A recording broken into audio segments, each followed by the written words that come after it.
Hello champions, welcome to Origin. मेरा नाम Prince Kumar है और आप सभी का ओरिजिन में बहुत बहुत स्वागत है। इस वीडियो लेक्चर के थ्रू हम कुछ चैलेंजेस के बारे में पढ़ने वाले हैं जो कि पावर सेक्टर में आमतौर पर देखे जाते हैं। पावर सेक्टर यहाँ पे बेसिकली इसका मतलब ये है कि जैसे हम लोगों के पास जितने भी सोर्सेस ऑफ पावर हैं, फॉर एग्जांपल इलेक्ट्रिसिटी है, आपका कोल है, पेट्रोलियम है, जितने भी आपके पास पावर के सोर्स है, एनर्जी के सोर्स है, उसमें किस किस प्रकार के चैलेंजेस हम लोगों को देखने को मिलते हैं, वही हम लोग यहाँ पे बात करने वाले हैं। बेसिकली हमारे पास 4 चैलेंज है। यहाँ पे पहला है, दूसरा है, फिर तीसरा है और नेक्स्ट पेज में है, यानी कि यहाँ पे हमारा चौथा है। तो इन चारों चैलेंजेस के बारे में हम लोग एक एक करके बात करेंगे, पूरी तरीके से इसको समझेंगे। लेकिन यहाँ पे कुछ 3 पॉइंट लिखे हुए हैं जो कि ये भी समझ लेना चाहिए हम लोगों को, काफ़ी इंपॉर्टेंट है। तो शुरू करते हैं। सबसे पहला यहाँ पे लिखा हुआ है, electricity generated by various power stations is not consumed entirely by ultimate consumers. देखिए इसका मतलब क्या हुआ। इसका मतलब ये हो गया कि जितने भी हमारे पावर स्टेशन हैं, मतलब कि जहाँ जहाँ हमारा एनर्जी बन रहा है, इलेक्ट्रिसिटी बनता है, वहाँ से बेसिकली इलेक्ट्रिसिटी हमारे पास आता तो है, लेकिन क्या जितना हमारा इलेक्ट्रिसिटी बनता है या फिर जितना हमारा पावर क्रिएट होता है, प्रोड्यूस होता है, क्या वो सारा का सारा हम लोग खुद इस्तेमाल कर लेते हैं क्या? इसका मतलब ये हो गया कि जितना एनर्जी बन रहा है या फिर हमारा जितना भी पावर जनरेट हो रहा है पावर स्टेशन में, तो क्या वो सारा का सारा पावर या फिर सारा का सारा एनर्जी हम लोग इस्तेमाल कर ले रहे हैं क्या? जवाब है नहीं। हालांकि हम लोग एनर्जी को इस्तेमाल करते हैं, लेकिन टोटल एनर्जी को हम लोग इस्तेमाल नहीं करते हैं। तो फिर सवाल ये है कि फिर कुछ एनर्जी जो बच गया वो कहाँ गया? इसी के बारे में हम लोग यहाँ पे जानते हैं। सेकंड पॉइंट में लिखा हुआ है, a part of electricity is consumed by power station auxiliaries. देखिए पावर स्टेशन का मतलब ये हो गया कि जहाँ पे इलेक्ट्रिसिटी हमारा या फिर जो हमारा पावर है, एनर्जी है, वो बनता है। ठीक है। इसके बाद यहाँ पे कहा गया है कि पावर स्टेशन में जो एनर्जी बन रहा है, क्या उस सारे एनर्जी को हम लोग इस्तेमाल कर ले रहे हैं? तो जवाब है बिल्कुल भी नहीं। तो अब फिर से सवाल ये है कि फिर एनर्जी जा कहाँ रहा है? जब हम लोग पूरा एनर्जी इस्तेमाल कर नहीं पा रहे हैं तो फिर एनर्जी जा कहाँ रहा है? एनर्जी हमारा जा रहा है पावर स्टेशन के एक्सुलरीज में। एक्सुलरीज का मतलब ये हो गया कि देखिए पावर स्टेशन है जहाँ पे कि हमारा एनर्जी बन रहा है, तो एनर्जी वहाँ पे बन रहा है तो वहाँ पे मशीन होंगे। भाई उस मशीन को चलाने के लिए भी तो एनर्जी चाहिए ना। तो वही हो गया। इसका मतलब कि पावर स्टेशन का भी ना कुछ छोटे मोटे हिस्से होते हैं जहाँ पे कि हमारा बिजली बनता है या फिर जहाँ पे हमारा पावर एनर्जी जो भी आप कह लीजिए जहाँ पे बनता है, उसको बनाने के लिए हमारे छोटे छोटे कंपोनेंट काम करते हैं, छोटे मोटे मशीन काम करते हैं। तो वहाँ पे भी हमारा जो एनर्जी है वो इस्तेमाल हो जाता है, यानी कि एनर्जी को बनाने के लिए भी एनर्जी का इस्तेमाल होता है। इसका मतलब यही हुआ। तो यहाँ से अब आपको समझ में आ गया होगा कि जो पावर या फिर जो एनर्जी बनता है टोटल, उसको हम लोग इस्तेमाल नहीं करते हैं। कुछ हिस्सा उसका जो है पावर स्टेशन के छोटे मोटे जो पार्ट हैं, उसके जो हिस्से हैं, वही इस्तेमाल खुद कर लेता है। ठीक है।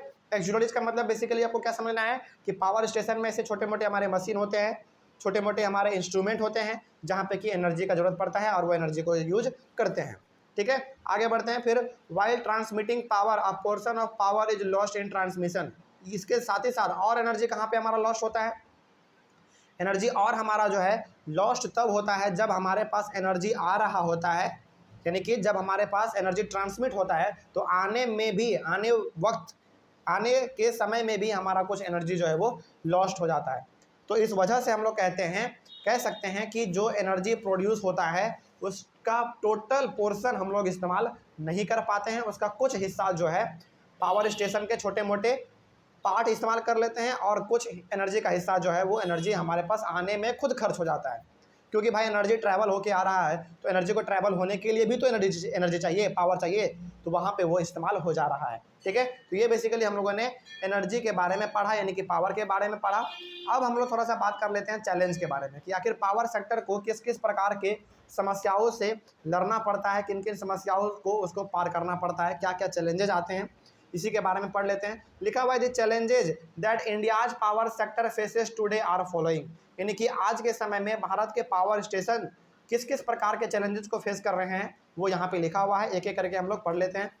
सबसे पहला यहाँ पे आपका फर्स्ट है, India's installed capacity to generate electricity is not sufficient to feed the economic growth.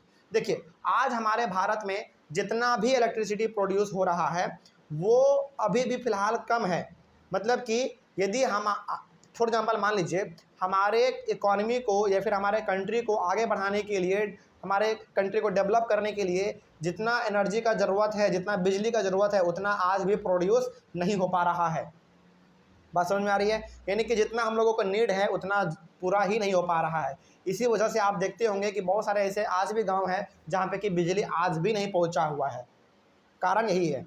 ठीक है, इसके लिए क्या करना पड़ेगा? इसके लिए आपको ज़्यादा से ज़्यादा पावर स्टेशंस खोलने पड़ेंगे और वहाँ पे बेसिकली हम लोगों को इलेक्ट्रिसिटी ज़्यादा मात्रा में प्रोड्यूस करना पड़ेगा। उसके बाद लिखा हुआ है to meet the growing demand for electricity India's commercial energy supply needs to grow at about 7%। हमारे भारत में बेसिकली इलेक्ट्रिसिटी को लेकर जो डिमांड है वो डिमांड तो बेसिकली बहुत हाई है, लेकिन यहाँ पे India's commercial energy supply needs to grow at about 7%। हालांकि हमारे पास जो डिमांड है उस डिमांड को फुलफिल करने के लिए जो है हम लोगों को एनर्जी का प्रोडक्शन 7% बढ़ाना पड़ेगा, यानी कि 7% बढ़ाने की अभी ज़रूरत है। मतलब ये हो गया कि हम लोगों को जितना एनर्जी चाहिए सफिशिएंट मात्रा में उसमें अभी 7% की कमी है, और यदि 7% एनर्जी हमारा ज़्यादा प्रोड्यूस होने लगेगा तो एनर्जी का पूरा जो है हम लोगों को बेनिफिट मिलेगा। ठीक है, यानी कि कहीं ना कहीं हम लोगों को अभी जो है 7% एनर्जी कम है, हमारा नीड है, हमको मिलना चाहिए।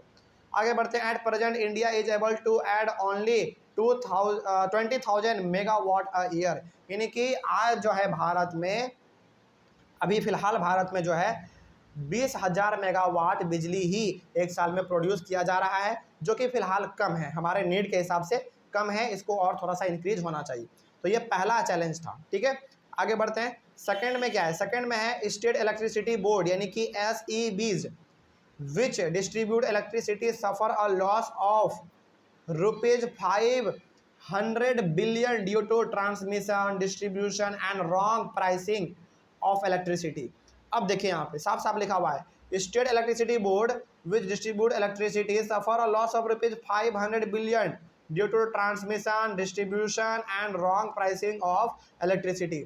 यानी कि हमारा जो स्टेट इलेक्ट्रिसिटी बोर्ड है, और ये हर एक स्टेट में होता है, इसी बोर्ड के तहत, यानी कि यही है जो कि आपके स्टेट में यानी कि आपके राज्य में बिजली पहुंचाने का काम करते हैं।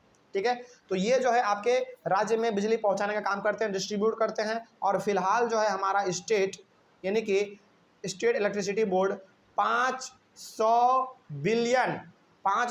बिलियन रुपीज़ के लॉस के साथ चल रहा है, यानी कि कहीं ना कहीं इलेक्ट्रिसिटी में जो है अभी घाटा हो रहा है।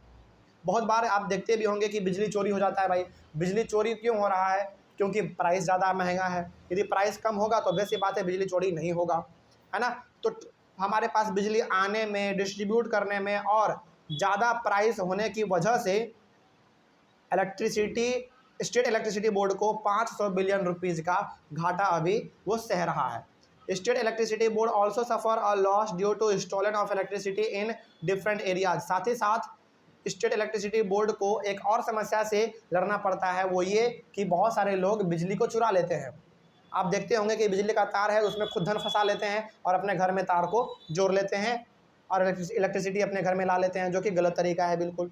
इससे लोगों को फ़ायदा तो हो जाता है, लेकिन स्टेट इलेक्ट्रिसिटी बोर्ड को बहुत ही नुकसान होता है। ठीक है, इसीलिए आप देखते भी होंगे समय समय पर ये मुहिम चलाया जाता है, प्रोग्राम चलाया जाता है कि बिजली चोरी करने पर आपको जेल भी हो सकता है या फिर कुछ जुर्माना भी हो सकता है, ऐसा आप देखते होंगे।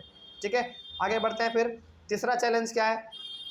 High power tariffs and power cut are also a major challenge in the power sector. High power tariff का मतलब क्या हुआ? हाई पावर टेरिफ का मतलब ये हो गया कि बिजली के प्राइस का ज़्यादा होना, बिजली का प्राइस ज़्यादा होने के वजह से और पावर कट होने की वजह से, यानी कि बिजली यदि कट गया तो बहुत लंबे समय तक कट जाना, ये दोनों भी हमारा एक पावर सेक्टर का बहुत ही बड़ा प्रॉब्लम बना हुआ है। तो ये तीसरा प्रॉब्लम था।